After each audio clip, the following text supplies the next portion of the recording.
Alright, this video I'm going to go over programming this Hyundai Delphi ECU. This is a used unit and we need to make it compatible with another vehicle. And the only way that I know to do it is through boot mode with a tool like KES3 or maybe IO terminal, something like that. But we're going to be using KES3. So you got to get it open, which I have already opened it just to save time for the video. These are very easy to open, nothing fancy. If we take a look at the display, we see I have the KES3 software open, so we're going to go here and look for this ECU. And I do know, so I'm just going to set the things that I already know. I can't remember the year or the model of the vehicle, but I do know what the ECU is, like the ECU number. And I do know the maker is Delphi, so we only see Delphi MT86 here for Hyundai ECU petrol. So we know it's got to be this one, right? And I see Genesis here. So we're going to go ahead and just select one of them. And we can open the manual, which I already opened because sometimes it gets a little bit slow. So let's take a look at that while we wait for that to load. So I'm going to just glance at the picture. I'll see that it is the correct unit. And this one has two hardware types. So we have this hardware type where we have a tri-core chip here and nothing here. And then we look at hardware 2 where we have a tri-core. Actually, we have two tri-cores. So this is the one that we have because we look here, we have two tri-cores. So we have to follow not hardware 1, which hardware 1 is a little bit simpler. So we have to go to hardware 2, which is still no big deal. It's the same thing except you're going to add this 1K resistor here. Everything else is the same. Alright, so just going to make these quick connections here.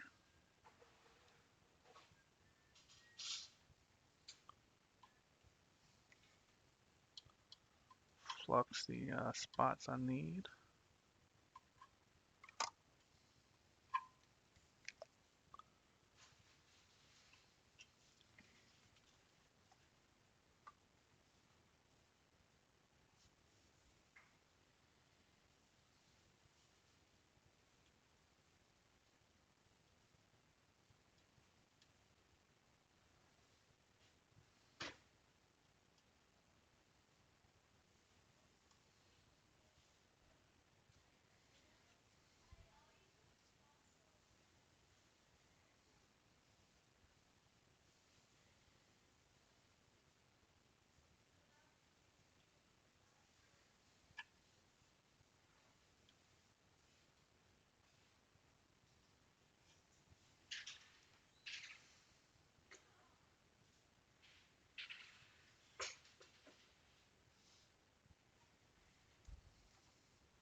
Alright, so got everything connected here. And now we just need to go here and run the software here. So first I'm going to identify, then I'm going to read the backup, and then I will write my original file from the other ECU to this one. They do have a clone button, but I don't typically use it. I typically just read and back everything up and then redo it. So for some reason, we have an error here, and I can see that's because it didn't come on. It didn't come key on or ECU on. So I'm going to try to reconnect and see if that doesn't fix it.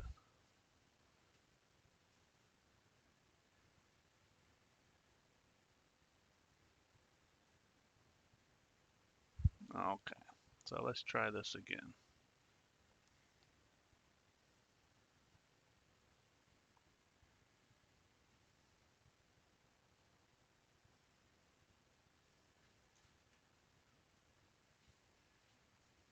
I still don't. Oh, there they go. So now we see the lights come on. So now it should probably go on and start reading. Okay, so it did read it this time, but I'm not sure why it didn't pull up all the information it's supposed to. That doesn't matter. Let's just read it, and I will save everything, and then we will write the file from the original.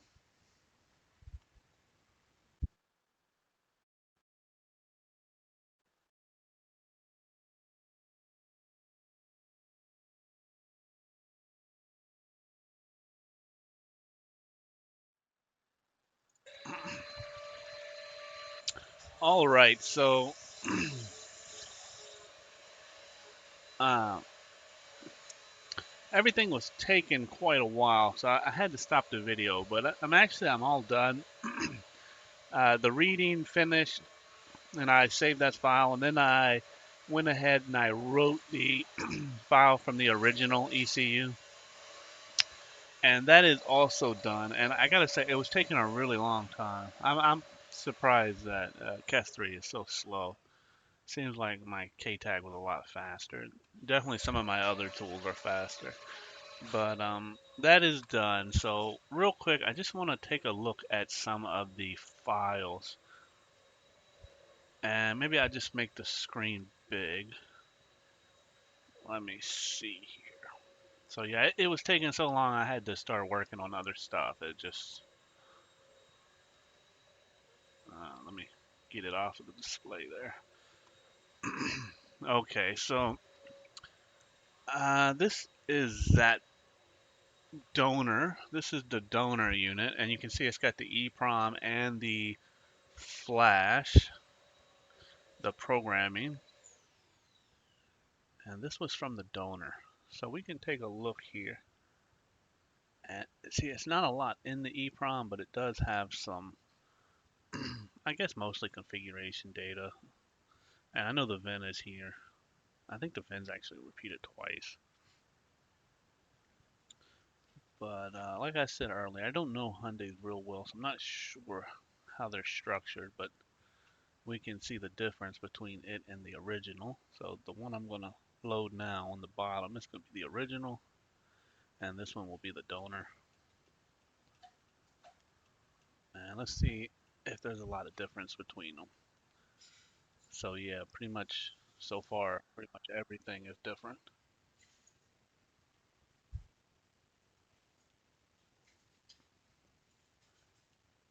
So there's some pretty large differences here. So there's VIN.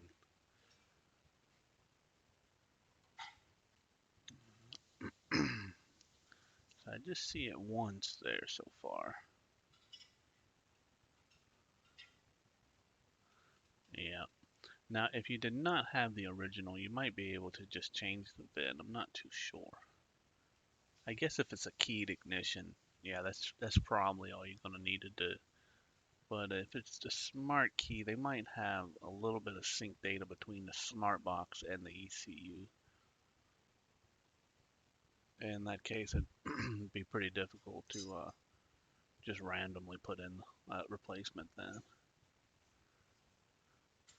Well, there you go. That's how it's done for a lot of the Hyundai ECUs. I mean,